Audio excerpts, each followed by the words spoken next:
Beta, I hope you all are safe and sound. Let's begin our lecture number 13 for the chapter biological classification. Okay.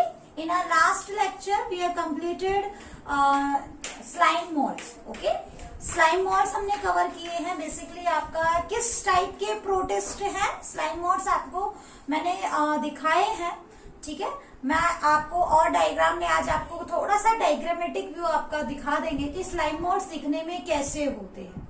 आई बात समझ में. ठीक है ना. तो थोड़ा सा डायग्रामेटिक फॉर्म भी हम इसका ले लेंगे आज.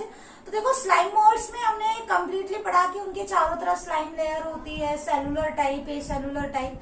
आपसे अगर इतना नहीं हो रहा है तो आप टोटल एनसीईआरटी फॉलो करिए, कोई प्रॉब्लम नहीं है. ठीक है ना. आज जो हम स्टार्ट करने वाले हैं बच्चों, that is your protozoans, a type of protozoans, a type of animal like protist. ठीक है. Animal like protist. देखो हमने पढ़ा न्यूट्रिशन लेवल पे प्रोटिस्टा के अंदर मैक्सिमम डाइवर्सिटी मिल रही है. ठीक है. न्यूट्रिशन लेवल पे प्रोटिस्टा ग्रुप के अंदर मैक्सिमम डाइवर्सिटी मिल रही है. और स्ट्रक्चर के बेस पे देखें तो हमारा किसके अंदर मिल रही थी? बैक्टीरिया के अंदर. ठीक है. इस टाइप के क्वेश्चंस आते हैं बच्चों, आप ये एक बार नोट कर लेना, मैं आपको भेज दूंगी. ठीक है ना. तो देखो जो हमने स्लाइम मोड्स पढ़े थे वो ऐसे पर्टिकुलर प्रोटिस्ट थे जिनमें फंगस लाइक बिहेवियर आ रहा है. ठीक है. लेकिन अगर हम बात करें प्रोटोजोन्स की, दीज आर यूनिसेलुलर एनिमल्स. आई बात समझ में. तो आप अगर एक लाइन में इनको डिफाइन करना चाहें तो कैसे डिफाइन करोगे? सबसे पहली बात, हम मोड ऑफ न्यूट्रिशन के बेस पे देख रहे हैं तो हिट्रोट्रॉफिक. ठीक है. If we are looking them on the basis of mode of nutrition, तो क्या हो जाएगा? हिट्रोट्रॉफिक. ठीक है. हिट्रोट्रॉफिक कहलाएगा. दूसरा, अगर हम बात करें प्रोटोजोन्स का बेसिक, क्योंकि देखो इससे पहले हमने न्यूट्रिशन के बेस पे बच्चों देखो एक क्लियर कट डिवीजन रखो अपने माइंड में. ठीक है ना. आपका सबसे पहले आपने पढ़ी फोटोसिंथेटिक प्रोटिस्ट, फिर आपने पढ़े डिकम्पोजर और कंज्यूमर टाइप ऑफ प्रोटिस्ट, अब आप पढ़ रहे हो हिट्रोट्रॉफिक प्रोटिस्ट. ठीक है. तो ये चीज आपके माइंड में होनी चाहिए. क्या है ये? यूनिसेलुलर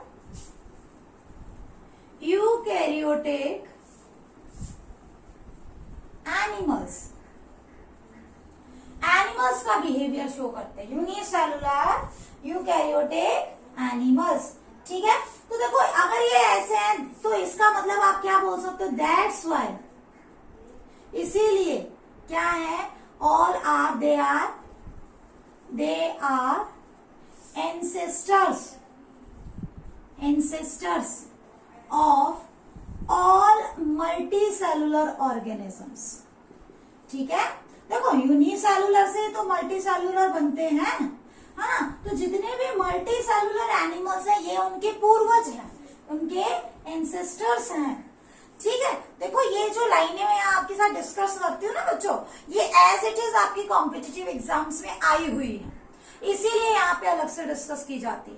अदरवाइज एक एक लाइन को 10-10 तरीके से लिखने का मुझे भी शौक नहीं है. ठीक है ना. लेकिन ये क्या है कि आप एक बार पढ़ लोगे तो आपके माइंड में ये चीजें फिट हो जाएंगी कि इस क्वेश्चन को हम इस तरीके से भी मोल्ड कर सकते हैं, ये आपको ऐसे करके भी पूछा जा सकता है. आई बात समझ में. ठीक है. तो देखो यूनिसेलुलर यूकैरियोटिक एनिमल्स होते हैं, इसीलिए ये एंसेस्टर्स ऑफ जितने भी मल्टी सेलुलर ऑर्गेनिज्म है उनके एंसेस्टर्स का काम करते हैं. बात करते हैं अब टाइप्स की. ठीक है. बेसिकली इसके अंदर भी 4 क्लासेस हैं. ठीक है ना. मैं क्लासेस को अलग से डिस्कस कर देती हूँ. देखो आपकी एनसीईआरटी में भी इतना ही दिया हुआ है बच्चों, ज्यादा डीप जाने की जरूरत नहीं. पढ़ने को प्रोटोजोन इतना बड़ा है कि आपको 1 महीना लग जाएगा. ठीक है. बट हमें इतना सब कुछ नहीं करना है, क्योंकि कोचिंग लेवल पे जब करवाते हो तो एक एक ऑर्गेनिज्म की फुल लाइफ हिस्ट्री भी आपको स्टडी करवाई जाती है. बट हमें इतना डीप नहीं जाना, हमें टोटल एनसीईआरटी फॉलो करनी है. ठीक है ना. क्योंकि पेपर में आपका आएगा एनसीईआरटी से, और जो जो ऑर्गेनिज्म की लाइफ साइकिल दी हुई है वो आप आगे हायर क्लास में भी पढ़ोगे, आप 12th क्लास में पढ़ोगे सारा. जैसे मलेरिया है उसके बारे में प्लाज्मोडियम का वहां आ जाएगा, तो यहाँ करवाने का कोई मतलब नहीं बनता, हम वहीं कर लेंगे. ठीक है ना. तो देखो अगर हम बात करें different classes of protozoa, different classes of protozoans. ठीक है. तो बच्चों देखो हम पास इसकी 4 क्लास है, ठीक है। और ये 4 क्लास जो है वो किस बेस पे है? On the basis of locomotory organs, ठीक है, on the basis of locomotory organs, on the basis of locomotory organs, ठीक है, on the basis of locomotory organs. जैसे कि देखो पहला है यहाँ पे अमोइबॉइड, पहली क्लास क्या है? अमोइबॉइड टाइप ऑफ प्रोटोजोअन्स, ठीक है, जहां पे ये अमीबा लाइक होते हैं। आई बात समझ में? जहां पे ये अमीबा लाइक होते हैं और बेसिकली सूडोपोडिया की फॉर्मेशन करते हैं, फॉल्स फीट की फॉर्मेशन करते हैं फॉर देयर मूवमेंट। आई बात समझ में? दूसरी जो टाइप होती है इनकी, दैट इज फ्लैजिलेटेड, फ्लैजिलेटेड, जहां पे ये फ्लैजिला का यूज कर रहे हैं, ठीक है। आई बात समझ में? एक होती है सीलिएटेड, जहां पे सीलिया का यूज करते हैं। और कुछ ऐसे भी होते हैं जिनमें कोई लोकोमोटरी ऑर्गन नहीं होता, ठीक है ना, लेकिन लाइफ में एक स्पोर वाली स्टेज आती है, ठीक है, लाइफ में एक स्पोर वाली स्टेज आती है तो उनको बोलते हैं स्पोरोजोन्स। तो 4 क्लासेस हमें ये पढ़नी है। आपको बस इसका स्पेसिफिक कैरेक्टर और एग्जाम्पल याद करना है कि कौन सा पर्टिकुलर प्रोटोजोअन किस कैटेगरी से बिलोंग करता है, ठीक है। तो सबसे पहले बात करते हैं बच्चों अमोइबॉइड की, ठीक है ना। तो इसमें आपका अमोइबॉइड प्रोटोजोन, पूरा करो इसको, प्रोटोजोन्स। जो अमोइबॉइड टाइप ऑफ प्रोटोजोन्स है, बेसिकली यहाँ पे एग्जाम्पल आप किसका याद करोगे बच्चों?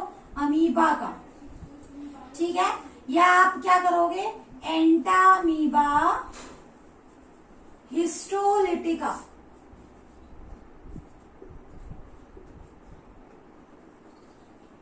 हिस्टोलिटिका। ये क्या है? ये अमोइबिएसिस कॉज करता है, ठीक है। ये क्या करता है? अमोइबिएसिस, आपकी जो स्मॉल इंटेस्टाइन है ना बच्चों, वहां पे अटैक करता है।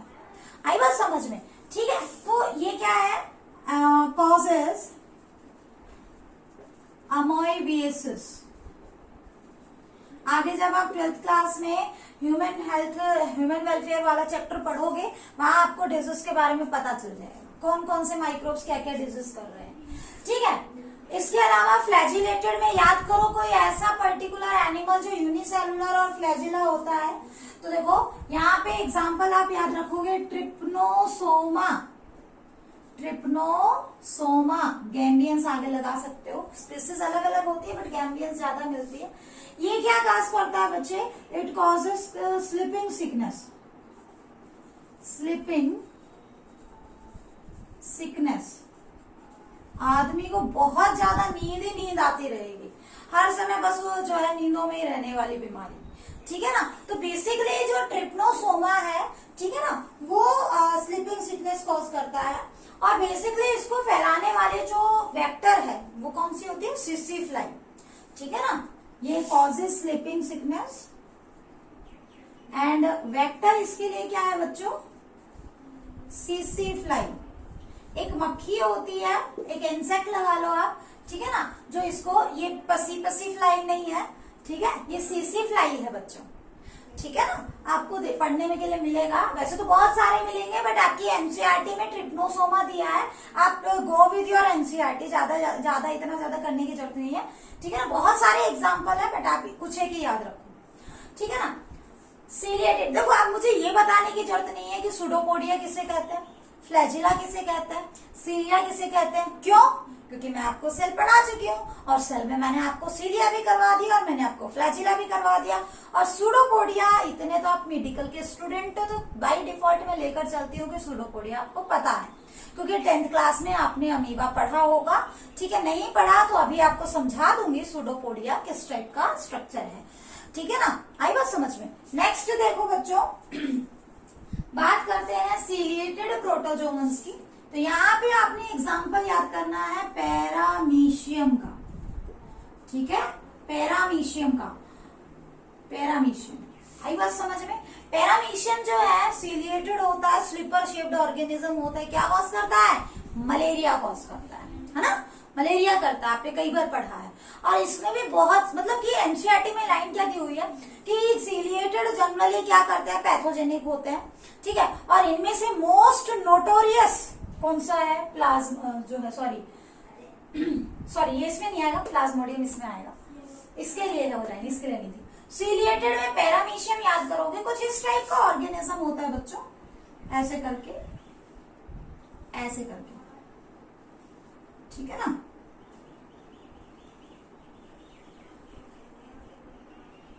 ऐसे स्लीपर शेप्ड होता है और पूरी बॉडी पे ऐसे सीलिया लगे होते हैं जो एक रिदमिक पैटर्न में क्या करते हैं? मूव करते हैं, तो ठीक है ना, ताकि ये क्या कर सके? इस सीलिया की मूवमेंट करवा सके प्लस फूड को एंटर कर सके। ये जो स्ट्रक्चर है जहां से फूड अंदर जाएगा साइटोस्टोम कहलाएगा, और ये जो कैनाल जो बन रही है जहां से फूड एंटर कर रहा है दैट इज नोन एज ग्यूलेट, ठीक है। आगे हम डिस्कस करते हैं इसके बारे में, ठीक है ना। तो पैरामीशियम है जो आपको फ्रेश वाटर के अंदर जनरली मिलेगा। इनके अंदर हम कॉन्ट्रेक्टाइल वैक्यूल भी देखते हैं जो इनको फ्रेश वाटर में रहने में हेल्प करता है। नेक्स्ट है स्पोरोजोअन्स, ठीक है। स्पोरोजोअन्स में बच्चों आपने एग्जाम्पल याद करना है प्लाज्मोडियम का, ठीक है। प्लाज्मोडियम का नाम याद करना है सबसे ज्यादा, क्योंकि स्पोरोजोअन्स क्या होता है? जनरली पैथोजेनिक होते हैं, ठीक है ना। आपकी बॉडी में इन्फेक्शन कॉज करेंगे, ये जनरली इन्फेक्शन कॉज करते हैं। आई बात समझ में? तो ये क्या है? आपके पैरामीशियम है, आपका स्पोरोजोअन्स है। तो स्पोरोजोअन्स में भी सबसे ज्यादा नोटोरियस, सबसे ज्यादा जो आपका डिजीज कॉजिंग है दैट इज प्लाज्मोडियम, जो क्या कर रहा है? Causes malaria. ये पैथोजेनिक नहीं होता, ठीक है, this one is not pathogenic. बाकी सबका मैंने लिख दिया है, ये डिजीज के नाम मैंने लिख दिए हैं, आपको मिल जाएंगे कॉपी में। इसके अलावा और भी बहुत सारे हैं बट आप यही याद रखिए। तो ये तो बात थी कि इनके एग्जाम्पल क्या क्या है। अब देखो लोकोमोटरी ऑर्गन की अगर हम बात करेंगे, किसमें क्या क्या लोकोमोटरी ऑर्गन है ना। तो लोकोमोटरी ऑर्गन देखो, इनका नाम ही एक्सप्लेन कर रहा है कि इनके अंदर लोकोमोटरी ऑर्गन क्या है। जैसे कि अगर हम बात करें किसकी? अमोइबॉइड टाइप की, तो यहाँ पे लोकोमोटरी ऑर्गन क्या मिलेगा? सूडोपोडिया। क्या मिलेगा? सूडोपोडिया। कैसे? मान लो ये अमीबा है, इसमें एग्जांपल हमने अमीबा पढ़ा था, ये नॉर्मल अमीबा है, मैं आपको डायग्राम में दिखा दूंगी अमीबा कैसा होगा, ठीक है ना। तो बेसिकली यहाँ पे आपको क्या दिखाई देगा? जब ये इसको मूव करना है या किसी भी चीज को एंगल्फ करना है, ये ऐसे आउटग्रोथ बना लेगा, ठीक है। जैसे ये फूड पार्टिकल कोई आया ऐसे करके, कोई फूड पार्टिकल है, तो इसने ये फॉल्स फीट बना लिए, ठीक है। ये इसके फॉल्स फीट बने हैं, फीट नहीं है, असली में नहीं होते, बट ये प्लाज्मा मेम्ब्रेन एक्सटेंड कर गई है बस around the food, and that outgrowth, that extension is known as false feet.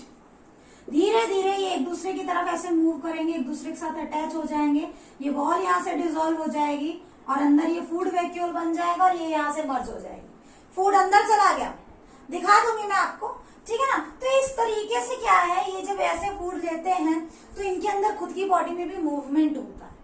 आई बात समझ में? तो इसको क्या कहते हैं हम? सूडोपोडिया। तो यहाँ लोकोमोटरी ऑर्गन क्या मिलेगा बच्चों? सूडोपोडिया मिलेगा, ठीक है। किसके अंदर? अमोइबॉइड टाइप ऑफ प्रोटोजोन्स के अंदर। फ्लैजिलेटेड में एज द नेम सजेस्ट क्या किससे करते हैं? ये फ्लैजिला से मूव करते हैं। Flagella long thread like structures होते हैं जो एक पर्टिकुलर पैटर्न में मूव करते हैं। एग्जाम्पल हमने क्या पढ़ा था? फ्लैजिलेटेड में आपने एग्जाम्पल किसका पढ़ा था बच्चों? ट्रिप्नोसोमा का, ठीक है ना। कुछ इस टाइप का ऑर्गेनिज्म होता है, ऐसे करके देखोगे आप, और यहां से ऐसे इसका फ्लैजिला होता है, ठीक है। तो फ्लैजिला की वजह से ये एक जगह से दूसरी जगह मूव करते हैं। नेक्स्ट है सीलिएटेड। सीलिएटेड में ऑब्वियसली नाम बता रहा है क्या? सीलिया अवेलेबल होते हैं। सीलिया अभी मैंने आपको ड्रॉ करके बताया था, फाइन हेयर लाइक स्ट्रक्चर होता है जो एक पर्टिकुलर पैटर्न में मूव करते हैं। लेकिन ध्यान रखना जो स्पोरोजोन्स होते हैं यहाँ पे आपका कोई भी लोकोमोटरी ऑर्गन प्रेजेंट नहीं होगा, ठीक है। Locomotory organ is present in case of locomotory organ is present in case of your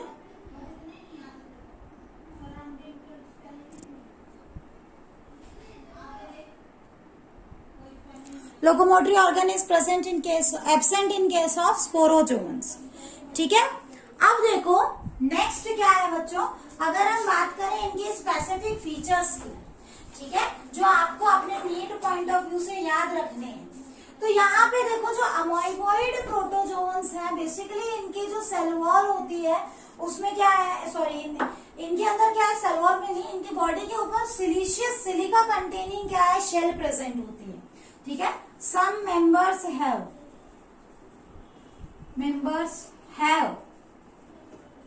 siliceous cell, shell यानी कवरिंग, ठीक है, और सिलिशियस यानी कि सिलिका कंटेनिंग, जो कि फिरनेस और हार्डनेस प्रोवाइड कर रही है। समझ में आया? ठीक है, जो फ्लैजिलेटेड टाइप ऑफ प्रोटोजोवन आपके होते हैं, इनके अंदर देखो जो सेक्सुअल रिप्रोडक्शन है बहुत ही रेयर मिलता है। और अगर हम इनके बेसिकली रिलेशनशिप की बात करें तो ये अलग अलग रिलेशनशिप में हमको दिखाई देंगे। ठीक है, they show rare sexual reproduction, asexual मिलता है यहाँ पे, रेयर सेक्सुअल रिप्रोडक्शन। ठीक है, दूसरा मैंने क्या कहा यहाँ पे, इनके अंदर क्या होता है कि different type of relationship,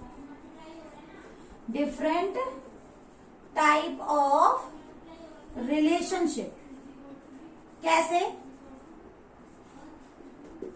relationship में देखो, इनके अंदर बेसिकली जनरली क्या होता है, ये पैरासिटिक होते हैं। पैरासिटिक यानी होस्ट की बॉडी के अंदर रहेंगे और वहीं से नरिशमेंट लेंगे, या हो सकता है उसकी बॉडी के सरफेस पे भी हो, जनरली सरफेस के अंदर होते हैं। ठीक है, कई बार ये कॉमन सेल्स होते हैं। कॉमन सेल्स यानी कि इनको तो फायदा है लेकिन होस्ट को कोई नुकसान नहीं है। भाई पैरासाइट में क्या है कि पैरासाइट को फायदा होता है, होस्ट को नुकसान होता है। कॉमन सेल्स क्या होते हैं आपके ऐसे, जहां पे एक को फायदा एक को कुछ फर्क ही नहीं पड़ता। ठीक है ना, आई बात समझ में। और जो थर्ड टाइप का है दैट इज सिम्बायोटिक।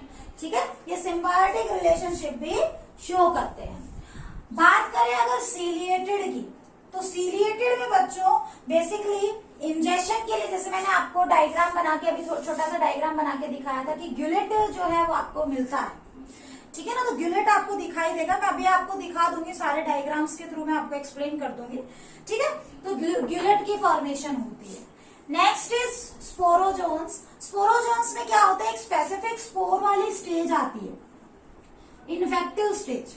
ठीक है ना, इन्फेक्टिव स्टेज होती है स्पोर वाली स्टेज। कैसे, देखो ये ऑर्गेनिज्म क्या है, अपने आप को स्पोर्स की फॉर्म में कन्वर्ट कर लेते हैं। और स्पोर्स क्या है, आपके किसी भी अनफेवरेबल कंडीशन को टॉलरेट करने की एबिलिटी रखते हैं। ठीक है, तो जब तक अनफेवरेबल कंडीशन है, हाई टेम्परेचर का होना, वाटर कंटेंट ना होना, ड्राइनेस वगैरह ये सब, उस टाइम तो ये ग्रो नहीं करेंगे। लेकिन जैसे ही स्पोर को क्या मिलेगा, एक प्रॉपर फेवरेबल कंडीशन मिलेगा, तो ये क्या करेगा, ग्रोथ करना स्टार्ट कर देगा। ठीक है, तो देखो अगर हम प्लाज्मोडियम की बात करें, ठीक है, प्लाज्मोडियम की बात करें तो उसमें क्या है कि वो बेसिकली ह्यूमन बीइंग में जब एंटर करता है तो कौन एंटर करवाता है, एक पर्टिकुलर क्या होता है आपका, वेक्टर होता है। वेक्टर नहीं, वहां पे तो हम कैरियर की बात करेंगे, आगे समझाऊंगी वेक्टर और कैरियर में क्या डिफरेंस होता है। ठीक है ना, तो आपका जो मॉस्किटो है, एनाफिलिस मॉस्किटो, वो हमारी बॉडी में इंजेक्ट करती है। और किस फॉर्म में, स्पोरोफाइट की फॉर्म में। ठीक है ना, तो आप आगे पढ़ेंगे 12th क्लास में इसके बारे में कि मलेरिया कैसे फैलता है कैसे नहीं। तो कहने का मतलब इनके लाइफ स्पेन में एक स्पेसिफिक स्टेज आती है स्पोर्स की फॉर्मेशन होना। ठीक है ना, तो ये सारी बातें किसके बारे में थी बच्चों, ये सारी बातें थी आपके प्रोटोजोन्स के बारे में। ठीक है, तो this was all about your protista. Start करेंगे फंजाई, लेकिन फंजाई स्टार्ट करने से पहले आपको थोड़ा बहुत जितने भी प्रोटोजोन्स हमने पढ़े हैं उसको एक बार हम डायग्राम की फॉर्म में देख लेते हैं। स्लाइड्स मैंने बना रखी हैं, आप स्लाइड्स की फॉर्म में देखोगे तो आपको चीजें क्लियर होंगी। ठीक है, तो एक बार स्लाइड्स देख लेते हैं, फिर पढ़ेंगे फंजाई और फंजाई की स्लाइड्स। ठीक है बच्चों,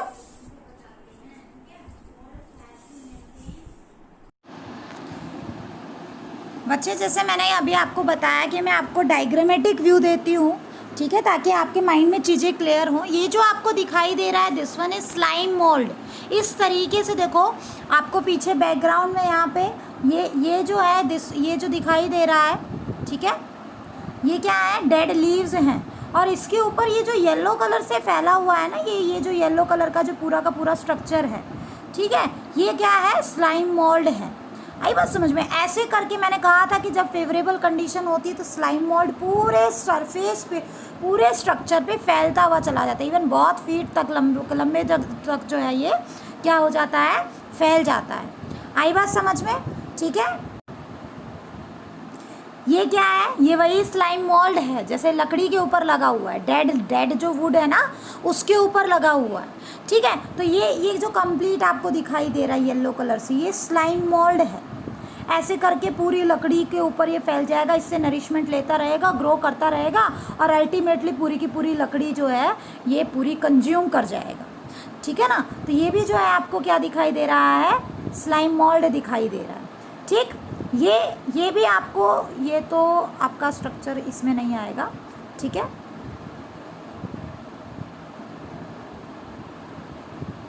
ये देखिए, ये क्या है, दिस वन। अब हमने स्लाइम मोल्ड को देखा कि किस तरीके का ये एक्चुअल में दिखता है, तो ये इलेक्ट्रॉन माइक्रोस्कोपिक स्ट्रक्चर है, ठीक है। ये इलेक्ट्रॉन माइक्रोस्कोपिक स्ट्रक्चर है किसका, स्लाइम मोल्ड का, ठीक है बच्चों।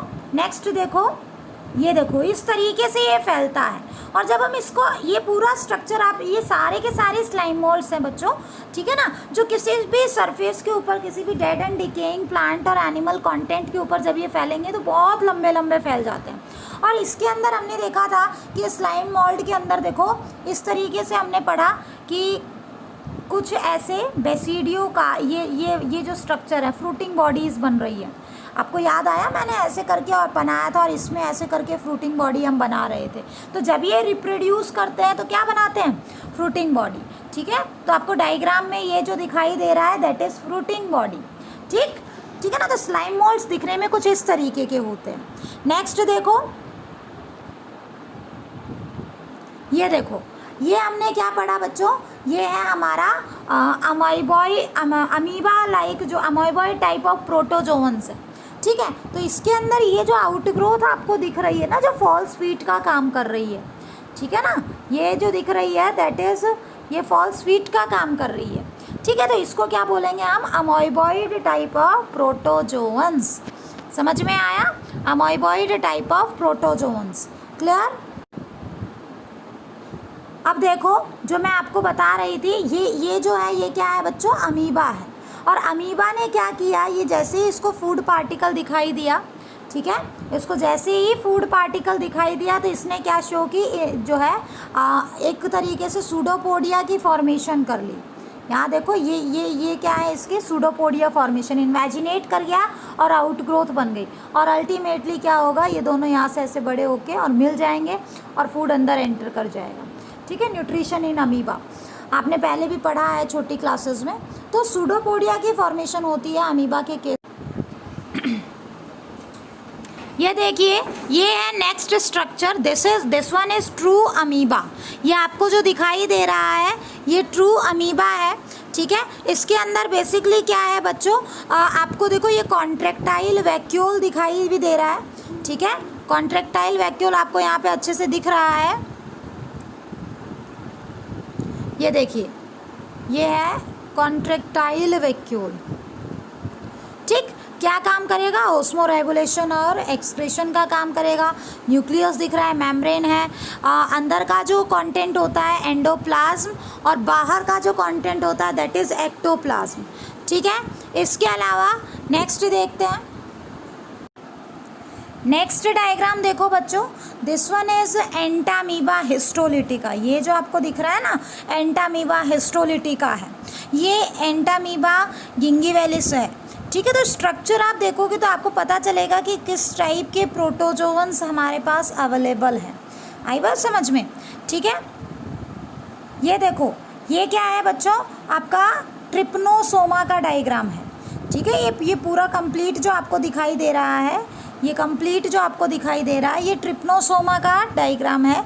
इसमें ये अंडुलेटरी मेम्ब्रेन है, ये फ्री फ्लैजिलम है जिसकी वजह से ये मूव करता है। रिजर्व फूड आपको दिखाई दे रहा है, पेलिकल की लेयर दिखाई दे रही है, हमने पढ़ा था, ठीक है ना। और ये अंडुलेटरी मूवमेंट मेम्ब्रेन है जो अंडुलेशन मूवमेंट शो करेगी। हायर क्लास में पढ़ोगे आप अंडुलेटरी मूवमेंट किसे कहते हैं, ठीक है। इसके अलावा देखो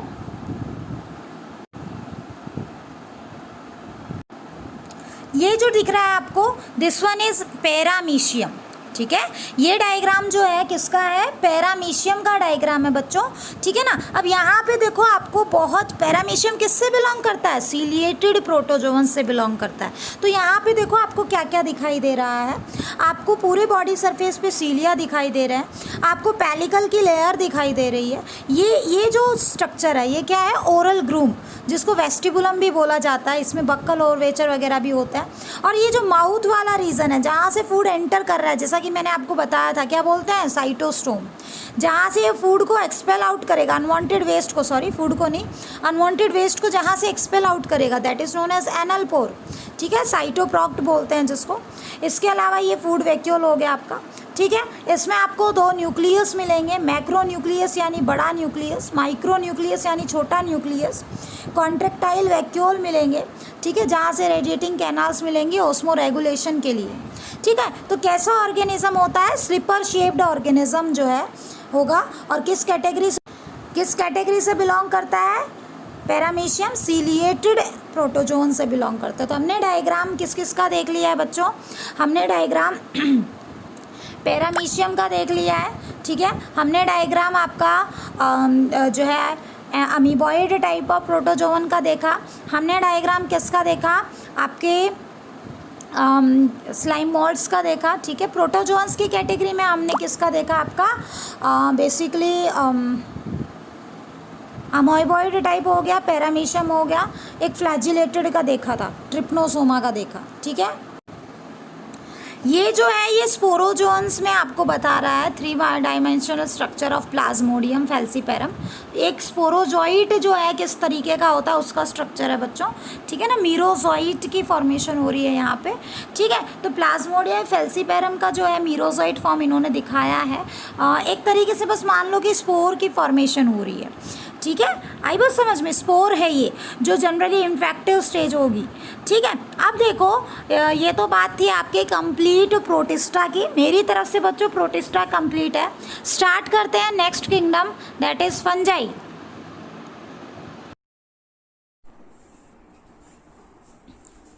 now let's begin kingdom fungi, okay. Kingdom fungi बच्चों देखो आपने अभी तक प्रोटिस्टा अभी हमने कंप्लीट किया है, ठीक है। प्रोटिस्टा में क्लियर कट माइंड में एक सेट रखिए कि किस तरीके के ऑर्गेनिजम्स मिल रहे हैं on the basis of nutrition, ठीक है ना। जो अभी हमने कंप्लीट किया है वो क्लियर कट डिवीजन रखिए अपने माइंड में, और बहुत सारी चीजें आप वहां से लिख सकते हैं, ठीक है। बात करते हैं फंजाई की बच्चों। This one is last kingdom that is included in this chapter, ठीक है। इस चैप्टर के बाद नेक्स्ट जो किंगडम प्लांटी है वो हम नेक्स्ट चैप्टर में पढ़ेंगे, और किंगडम एनिमेलिया भी हम नेक्स्ट चैप्टर में पढ़ेंगे, ठीक है।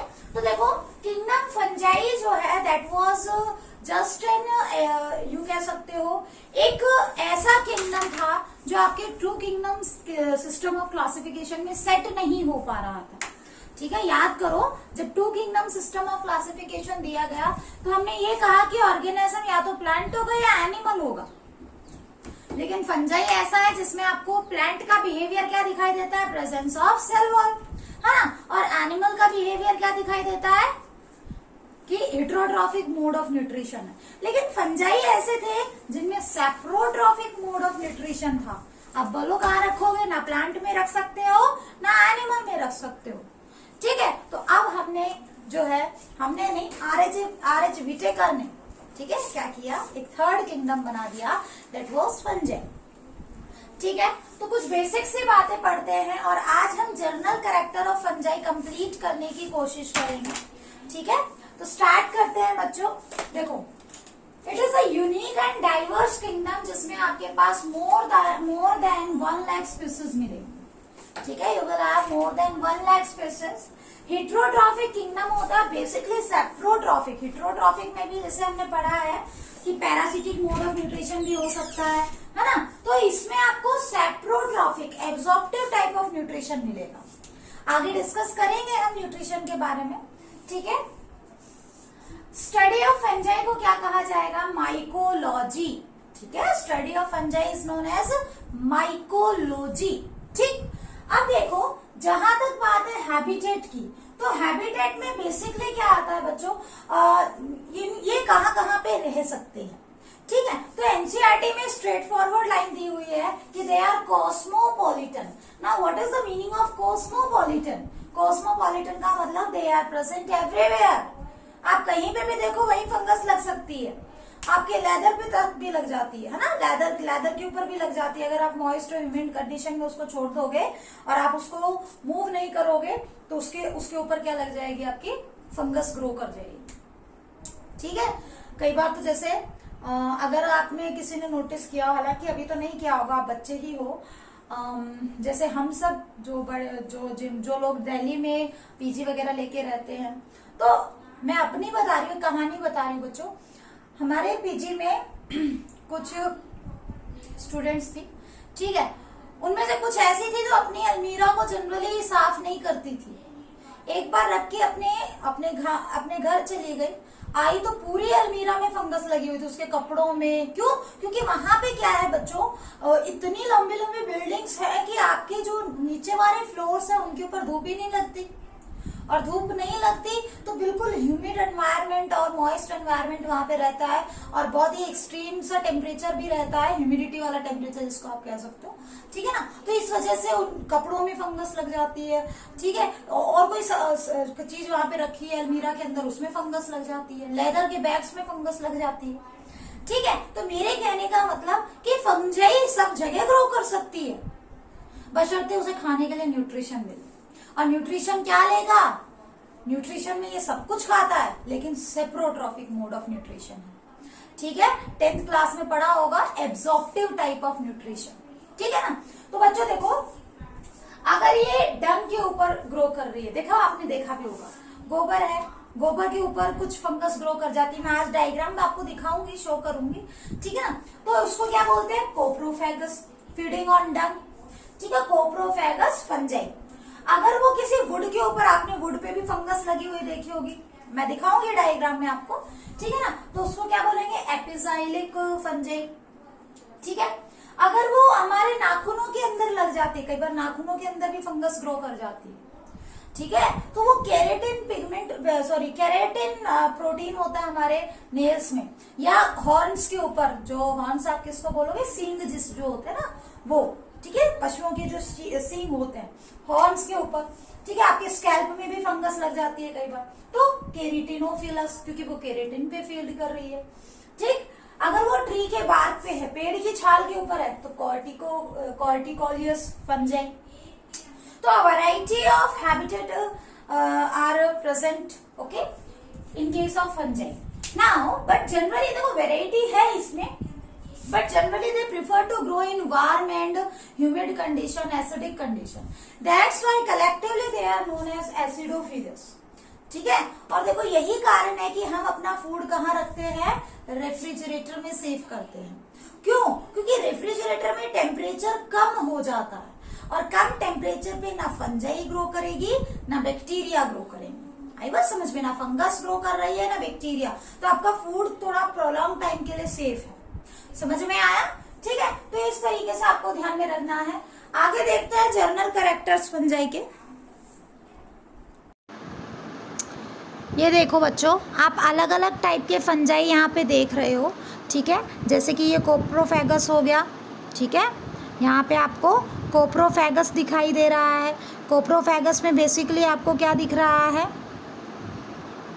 ये देखिए, ये वाला कोप्रोफेगस हो गया, ठीक है। ये आपकी डेड लीव्स के ऊपर ग्रो कर रहा है, ठीक है। ये आपका जो है वुड के ऊपर ग्रो कर रहा है। तो ये क्या है? अलग अलग टाइप के फंजाई है, ठीक है ना। डायग्राम में अगर आप देखोगे तो आपको चीज़ें क्लियर रहेंगी, ठीक। अब देखो नेक्स्ट क्या, ये देखिए, ये जो है आपका ये वाला जो फंगस है, ठीक है। ये किसके ऊपर ग्रो कर रहा है? वुड के ऊपर ग्रो कर रहा है। एक्चुअल में देखेंगे तो इस तरीके से। आगे चल के इनके नाम भी बताऊंगी, फिलहाल आप सिर्फ डायग्राम देखो, ठीक है, ताकि चीज़ें आपके माइंड में क्लियर हो कि फंगस दिखने में होता कैसा है, ठीक है। नेक्स्ट देखो, ये ऐसी फंजाई है जो कोरल्स की फॉर्मेशन कर लेती हैं, ये, ठीक है ना। ये ऐसी फंजाई है जो बास्केट की फॉर्म में दिखती है, ठीक है ना। तो ये बास्केट फंजाई हो गई। आगे हम सभी का डिस्कशन करेंगे। ये कोरल्स बड़े बड़े समुद्र के अंदर नीचे कोरल्स बना लेती हैं, है ये फंजाई ही। तो ये वेराइटी ऑफ हैबिटेट रखती हैं, ठीक है ना। आप सभी को दिखाने के लिए मैंने ये पिक्चर कैप्चर की है। This one is bread mould, ठीक है। क्या है ये? ब्रेड मोल्ड है। ये फंगस जो है ये इसके ऊपर दिखा, ये ब्रेड है, और ब्रेड अगर काफ़ी जो है पुरानी हो जाती है तो उसके ऊपर ऐसे फफूंदी लग जाती है, ठीक है ना। तो this one is bread mould. आई बात समझ में? ये देखिए, ये कहाँ है, क्या दिखाई दे रहा है, आइडेंटिफाई करने की कोशिश कीजिए। ये ऑरेंज के ऊपर फंगस लगी हुई है, देखो ध्यान से। ये ऑरेंज नॉर्मल ऑरेंज है, और इसके ऊपर ये वाइट क्या लगी हुई है, सभी जगह देखो ध्यान से, फफूंदी लगी हुई है, ठीक है ना। तो ये आपके जो है जो फ्रूट्स वगैरह हैं इनको भी कई बार क्या कर देती है, डिग्रेड कर देती है, ठीक है ना। तो these are certain type of fungi which है वेराइटी ऑफ हैबिटेट, ठीक है। आगे चल के हम पढ़ेंगे इसके स्ट्रक्चर के बारे में, जिसमें हम और बहुत ज़्यादा अलग अलग टाइप की स्ट्रक्चर्स को नोटिस करेंगे, ठीक है। नेक्स्ट बात करते हैं बच्चों, mode of nutrition in fungi. Okay, अभी हमने हैबिटेट देखा, नेक्स्ट है मोड ऑफ न्यूट्रिशन, किस टाइप का फूड ये खाते हैं, ठीक है। तो बेसिकली अगर देखा जाए तो दे आर सैप्रोट्रॉफिक। ओके, सैप्रोट्रॉफिक में बेसिकली क्या होता है, जैसे एब्जॉर्प्टिव टाइप ऑफ न्यूट्रिशन आपको मिलेगा, ठीक है, एब्जॉर्प्टिव टाइप ऑफ न्यूट्रिशन, ठीक है। जनरली क्या होता है, मान लो ये कोई भी डेड एंड डिकेइंग पार्ट है, ठीक है, इसके ऊपर क्या लगना स्टार्ट हो गया, इसके ऊपर फंगस लगना स्टार्ट हो गया, ठीक है, फफूंदी ग्रो करना स्टार्ट हुई, ठीक है। तो मान लो थोड़ी सी ग्रो हुई कुछ इस तरीके से, तो ये क्या करेगी, इसको डाइजेस्ट कैसे करेगी, ये अपने चारों तरफ क्या रिलीज करेगी, चारों तरफ कुछ डाइजेस्टिव एंजाइम सीक्रेट करेगी। वो डाइजेस्टिव एंजाइम क्या करेगी, इस फूड को क्या करेगी, तोड़ेगी, ठीक है ना। ये जो वुड का जो सरफेस है इसको तोड़ेगी, ठीक है, स्मॉल पार्टिकल्स में तोड़ देगी, एब्जॉर्प्टिव पार्टिकल्स में, and that particles are absorbed by fungi. इनको कौन एब्जॉर्ब कर लेगा, फंगस एब्जॉर्ब कर लेगी, ठीक है ना। अब जैसे वो एब्जॉर्ब करेगी, फूड मिलेगा, इसका साइज बढ़ जाएगा, ठीक है, ये ग्रो कर जाएगी और इसका साइज मान लो इतना हो गया, ठीक है। अब ये क्या करेगा, धीरे धीरे वही सेम काम करेगा, क्या है, डाइजेस्टिव एंजाइम सीक्रेट करेगा, फूड आसपास डाइजेस्ट होगा, ये उसको एब्जॉर्ब कर लेगा। तो जब ऑर्गेनिज्म क्या कर रहा है आपका, डेड एंड डिकेइंग ऑर्गेनिज्म में फीड कर रहा है, तो उसको क्या बोलते हैं हम, सैप्रोट्रॉफिक मोड ऑफ न्यूट्रिशन, ठीक है। तो सबसे ज्यादा most common type of nutrition जो इनके अंदर मिलता है, that is saprotrophic mode of nutrition. Most common type इनके अंदर सैप्रोट्रॉफिक है, बट सम में ऑल्सो भी पैरासिटिक। इनमें से कुछ जो है वो पैरासिटिक भी होते हैं, जैसे ह्यूमन हेल्थ एंड वेलफेयर वाले चैप्टर में 12th क्लास में आप पढ़ोगे, ठीक है ना, कि हमारे बॉडी में भी इन्फेक्शन कॉज करते हैं। जैसे आप सभी ने रिंगवॉर्म का नाम अगर सुना हो, ठीक है, दाद जो हो जाता है कभी ना कभी सबको हुआ भी होगा, ठीक है ना, तो वो हमारे स्किन के ऊपर इन्फेक्शन करना स्टार्ट कर देती है, एज अ पैरासाइट हमारे स्किन पे ग्रो करती है। तो दे में ऑल्सो भी पैरासिटिक इन नेचर, ठीक है। इसके अलावा sometime they show symbiotic relationship. Symbiotic relationship, symbiotic relationship का मतलब क्या होता है बच्चों, आपने कई बार पढ़ा है, जब क्या है आपका फंजाई, ठीक है, जब फंजाई क्या कर रहा है, किसी दूसरे ऑर्गेनिज्म के साथ क्या कर रहा है, एसोसिएशन शो कर रहा है, तो उसको हम क्या कहेंगे, उसको हम सिम्बायोटिक मोड ऑफ न्यूट्रिशन कहेंगे। जब कोई एक ऑर्गेनिज्म दूसरे ऑर्गेनिज्म के साथ रिलेशनशिप शो कर रहा है तो उसको क्या कहोगे, सिम्बायोटिक, ठीक है। तो जनरली क्या होता है, दोनों के एक दूसरे से फायदा होता है, इसीलिए सिम्बायोटिक रिलेशनशिप। एग्जाम्पल आप लाइकेन का ले सकते हो, हम लाइकेन डिटेल से पढ़ेंगे बच्चों, ठीक है, आपके टॉपिक में भी है। लाइकेन में क्या होता है, symbiotic association of fungi plus algae, ठीक है, एल्गी और फंजाई एक दूसरे के साथ रहती है। आगे मैं आपको दिखाऊंगी भी, फिगर में भी दिखाऊंगी, फंजाई और एल्गी एक दूसरे के साथ रहती है, ठीक है। फंजाई क्या करता है, पेनिट्रेशन में हेल्प करता है, ठीक है ना, मतलब कि सरफेस से जाके अटैच होता है और नीचे से रॉक वगैरह से नरिशमेंट लेता है, ठीक है। और एल्गी क्या करती है, इसके जो हाइफी होती है, हाइफी में आगे समझाऊंगी क्या होता है, उसमें क्या हो जाती है, एंटेंगल हो जाती है, ठीक है, उसमें रहती है। और ये क्या करती है, ये ग्रीन पार्ट है, ठीक है। एल्गी तो प्लांट है, आपकी सिंपलेस्ट टाइप ऑफ प्लांट है, तो एल्गी तो क्या करेगा, आपका फूड प्रोडक्शन, फोटोसिंथेसिस, वो फूड किसको देगा, फंजाई को। फंजाई क्या कर रहा है, इस तरीके से फंजाई सरफेस पे अटैच हो रहा है। एल्गी जनरली सरफेस पे ऐसे बेयर रॉक्स पे अटैच नहीं हो पाती है, तो ये फंजाई कुछ इस तरीके से थ्रेड लाइक नेटवर्क बना रहा है, और एल्गी इसके अंदर ऐसे प्रेजेंट है, ठीक है। तो एल्गी को रहने के लिए जगह मिल गई, ठीक है, और मतलब कि सूटेबल सबस्ट्रेटम मिल गया रहने के लिए, और फंजाई को बनाया खाना मिल गया। कई लोग फंगस प्लस एल्गी को हस्बैंड वाइफ रिलेशनशिप भी कह देते हैं, ठीक है। फंजाई ने इसको रहने के लिए जगह दी, इसने इसके लिए खाना वगैरह भी बनाया, ठीक है। तो इस तरीके से लाइकेन है, आगे हम डिटेल से पढ़ेंगे। तो इस टाइप का रिलेशनशिप, जब दो लिविंग ऑर्गेनिज्म एक दूसरे के म्यूचुअल एसोसिएशन में रहते हैं, ठीक है, म्यूचुअल रिलेशनशिप रखते हैं, म्यूचुअल का मतलब लेन देन, ये इसको कुछ दे रहा है तो बदले में ये भी इसको कुछ दे रहा है, ठीक है ना। तो इस टाइप का सिम्बायोटिक रिलेशनशिप ये दिखाते हैं, ठीक है। एक रिलेशनशिप आप पढ़ोगे माइकोराइजा, ठीक है, हायर प्लांट्स के अंदर माइकोराइजा,